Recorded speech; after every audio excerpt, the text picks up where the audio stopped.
श्री राम भगवान की जय। परमपिता परमात्मा की जय। आज का कथा है सेतु बंधन, राम सेतु का निर्माण। आइए इस कथा का संपूर्ण श्रवण करते हैं। वानर सेना के समक्ष विशाल समुद्र लहरें मार रहा था और उसे पार करना एक बहुत बड़ी समस्या थी। राम के क्रोध से भयभीत होकर समुद्र ने संग वहां आकर बताया कि सुग्रीव की सेना में नल और नील कुशल शिल्पी हैं। उनके नेतृत्व में समुद्र पर सेतु बांधना संभव हो सकेगा। इतना बताकर समुद्र वापस चले गए। समुद्र की बात सुनकर वानर नल ने श्री राम से कहा, प्रभु, मैं विश्वकर्मा का औरस पुत्र हूँ और गुण में उन्हीं के समान हूँ। मैं महासागर पर पुल बांधने में सर्वथा समर्थ हूँ, इसलिए मैं समुद्र पर सेतु का निर्माण करूँगा। नल नील असंख्य वानरों को लेकर सेतु निर्माण के कार्य में जुट गए। उनके आदेश के अनुसार वानर सेना बड़े बड़े वृक्षों को उखाड़कर समुद्र तट पर एकत्रित करने लगे। देखते देखते वहाँ साल, अस्वर, कड़, ध, बांस, कुटज, अर्जुन, कड़िकार, जामुन, अशोक आदि वृक्षों का एक विशाल गगनचुंबी ढेर लग गया। इस प्रकार सागर के किनारे वृक्षों तथा शिलाओं के दो विशाल पर्वत बन गए। इसके पश्चात उन्होंने बड़े बड़े शिलाखंडों को समुद्र में नल नील के निर्देशानुसार डालना आरंभ किया।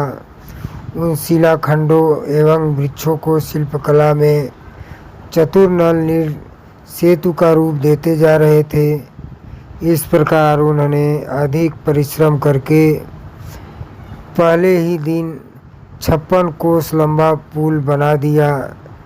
दूसरे दिन उन्होंने और भी अधिक फुर्ती दिखाई और 84 कोस लंबा पुल बनाया। फिर अतुल परिश्रम से तीसरे दिन 92 कोस लंबा सेतु बनाया। इस प्रकार निरंतर परिश्रम करके उन्होंने 400 कोस लंबा पुल बना डाला। अब नल नील के प्रयत्नों से 40 कोस चौड़ा और 400 कोस लंबा मजबूत पुल बनकर तैयार हो गया।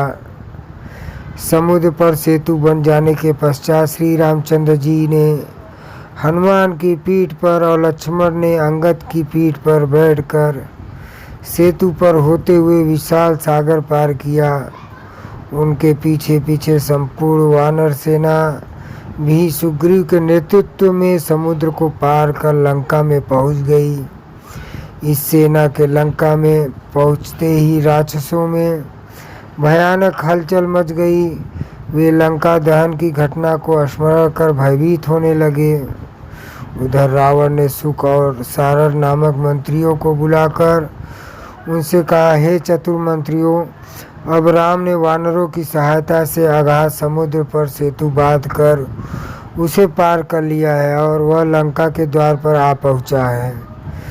तुम दोनों वानरों का वेश बनाकर राम की सेना में प्रवेश करो और यह पता लगाओ कि शत्रु सेना में कुल कितने वानर हैं, उनके पास अस्त्र शस्त्र कितने और किस प्रकार के हैं तथा मुख्य मुख्य वानर नायकों के नाम क्या है। रावण की आज्ञा पाकर दोनों कूटनीतिज्ञ मायावी राक्षस वानरों का वेश बनाकर वानरों सेना में घुस गए, परंतु वे विभीषण की तीक्ष्ण दृष्टि से बच न सके।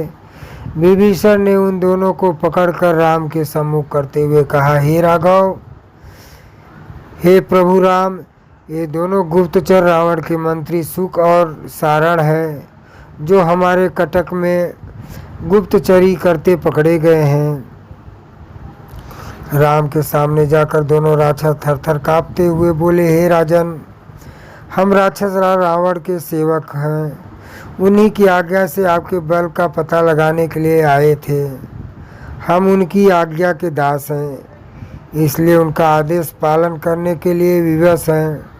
राजभक्ति के कारण हमें ऐसा करना पड़ा, इसमें हमारा कोई दोष नहीं है। उनके निश्चल वचन सुनकर रामचंद्र भगवान बोले, हे मंत्रियों, हम तुम्हारे सत्य भाषण से बहुत प्रसन्न हैं। तुमने यदि हमारी शक्ति देख ली है तो जाओ, यदि अभी कुछ और देखना शेष हो तो भली भांति देख लो। हम तुम्हें कोई दंड नहीं देंगे। आर्य लोग शस्त्रहीन व्यक्ति पर वार नहीं करते। अतएव तुम अपना कार्य पूरा करके निर्भय हो लंका को लौट जाओ। तुम साधारण गुप्तचर नहीं, रावण के मंत्री हो, इसलिए उससे कहना, जिस बल के भरोसे पर तुमने मेरी सीता का हरण किया है, उस बल का परिचय अपने भाइयों, पुत्रों तथा सेना के साथ हमें रणभूमि में देना है। कल सूर्योदय होते ही अंधकार की भांति तुम्हारे सेना का विनाश भी आरंभ हो जाएगा।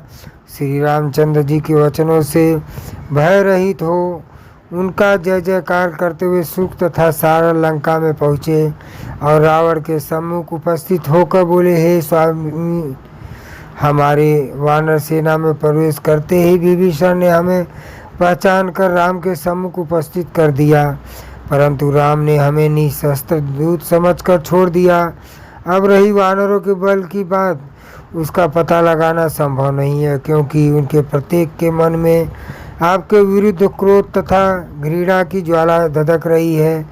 उनसे बात करना ही संभव नहीं है। किसी बात का पता लगाना तो बहुत कठिन है। राम ने कहलवाया है कि सूर्योदय होते ही वह राक्षस सेना का विनाश आरंभ कर देगा। अब आप जैसा उचित समझे वैसा करें। दोनों मंत्रियों के वचन सुनकर रावण क्रोध से उबलते हुए बोला, चाहे कुछ भी हो जाए, मैं किसी भी दशा में सीता को वापस नहीं करूंगा।